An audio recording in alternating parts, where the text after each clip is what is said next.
സെറ്റായിരിക്കും. Super പടം, super പടം.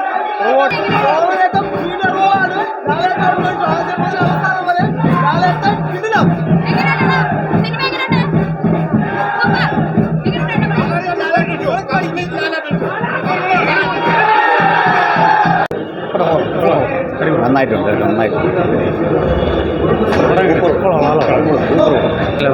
Family പടം ഇവിടെ ഇവിടെ ഒരു രക്ഷയില്ല, അടിപൊളി. നല്ല ഫാമിലി ആയിട്ട് കാണേണ്ട പടമാണ്. അടിപൊളി പടം. മോഹൻലാൽ നല്ല അഭിനയിച്ചിട്ടുണ്ട്. മലയാളത്തിലെ ഏറ്റവും വലിയ വിജയത്തിലോട്ടുള്ള യാത്ര. മലയാളത്തിലെ ഏറ്റവും വലിയ ലാലേട്ടൻ എന്ന് പറയുന്ന നടനെ താരത്തെ ഒരുപോലെ യൂസ് ചെയ്ത ഗംഭീര സിനിമ. ഗംഭീരം. വേഷം കെട്ടിയാൽ ആട്ട പറഞ്ഞിരിക്കണം എന്ന് പറയും പോലെ ആട്ട ആടി തിമിർത്തിട്ടുണ്ട്.